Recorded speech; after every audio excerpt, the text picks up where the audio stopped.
52,000 करोड़ रुपए 1 मार्च से लेकर 15 मार्च के भीतर भारतीय बाजार से निकाल लिया। 28 फरवरी जब पहली बार ये युद्ध शुरू हुआ, पहला एक्ट ऑफ अग्रेशन किया गया, तब से लेकर 23 फरवरी लगभग 48 लाख करोड़ रुपीस भारत के इन्वेस्टर्स के इरोड हो गए, मार्केट से गायब हो गए, शून्य हो गए। सर, वेस्ट एशिया की जो जंग है वो हमारी जंग नहीं है, लेकिन उसके शौक भारतीय बाजार में देखे गए।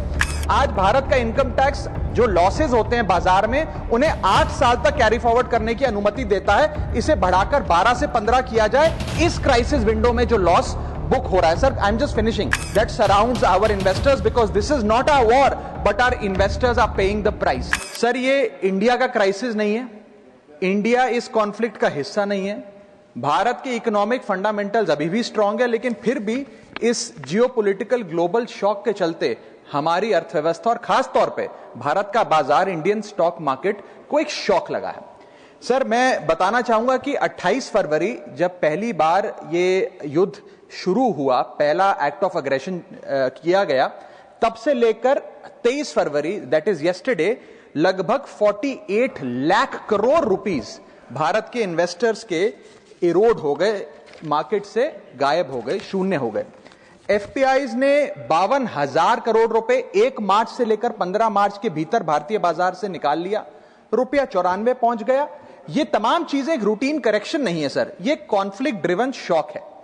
मेरी चिंता है सर कि भारत में लगभग 13.5 करोड़ इन्वेस्टर्स हैं जो लगभग 21 करोड़ डीमैट अकाउंट्स के माध्यम से निवेश करते हैं, और खास तौर पे इस वर्ग में SIP investor, first time retail participant, salaried middle class और रिटायरीज जो लॉन्ग टर्म सेविंग्स के लिए निवेश करते हैं, उनकी चिंता है जो मैं सदन में व्यक्त करना चाहता हूं। सर, वेस्ट एशिया की जो जंग है वो हमारी जंग नहीं है, लेकिन उसके शौक भारतीय बाजार में देखे गए। It is a black swan event because it has been triggered suddenly, externally, and it is unrelated to the underlying Indian economic fundamentals.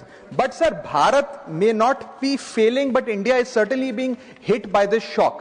और मेरा सरकार से ये अनुरोध रहेगा that the government, when they encourage citizens to enter the global markets or the capital markets in particular, the government cannot disappear when external shocks hit the household wealth. इसीलिए मैं अनुरोध करता हूं कि कुछ रिलीफ भारत के इन्वेस्टर को सरकार द्वारा दिया जाए। पहला रिलीफ जो हो सकता है सर वो ये है कि रिटेल इन्वेस्टर को टारगेटेड रिलीफ दिया जाए।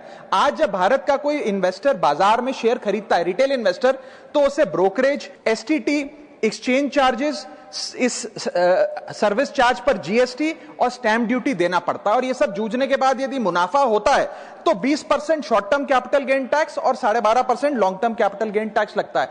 अगर कोई लिमिटेड ट्रांजैक्शन कॉस्ट पे रिलीफ सरकार दे तो इन्वेस्टर सेंटिमेंट बूस्ट हो सकता है। I am not asking for market populism sir, I am asking for targeted investor protection. मेरा दूसरा सुझाव है, अगर time bound STT relief retail investor को दिया जाए, एफएनओ सेक्टर को नहीं। एफएनओ सेक्टर में एसटीटी बढ़ाकर सरकार ने अच्छा काम किया, मैं सराहना करता हूं सरकार की, लेकिन रिटेल इन्वेस्टर के लिए अगर एसटीटी का रिलीफ दिया जाए तो एक इन्वेस्टर कॉन्फिडेंस बूस्ट हमारे बाजारों को मिलेगा, भारत के रिटेल इन्वेस्टर को मिलेगा। मेरा थर्ड सुझाव है सर कि कैपिटल लॉस को कैरी फॉरवर्ड करिए। समाप्त कर रहा हूं sir, I just need half a minute.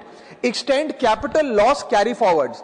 आज भारत का इनकम टैक्स जो लॉसेज होते हैं बाजार में, उन्हें 8 साल तक कैरी फॉरवर्ड करने की अनुमति देता है। इसे बढ़ाकर 12 से 15 किया जाए। इस क्राइसिस विंडो में जो लॉस बुक हो रहा है sir, I am just finishing sir, special crisis period tax treatment, one time relaxation for retail taxpayer for this notified stress period. And sir, finally my suggestion is कि low friction rebalancing अगर portfolio में mutual fund investor करता है, मान लीजिए वो equity से date fund की ओर जाना चाहता है इस सेबी नोटिफाइड स्ट्रेस पीरियड में, तो उसे इसकी अनुमति मिलनी चाहिए with very limited expense ratio. And lastly, the government must emphasise on strong public communication. हमारा बाजार, आरबीआई, सेबी, एक्सचेंजेस, वित्त मंत्रालय भारत की मैक्रो स्टेबिलिटी और एनर्जी प्रिपेयर्डनेस पे जनता से बात करें। In conclusion, permit me to say that India's fundamentals are strong. What needs strengthening is the policy shield that surrounds our investors, because this is not a war, but our investors are paying the price.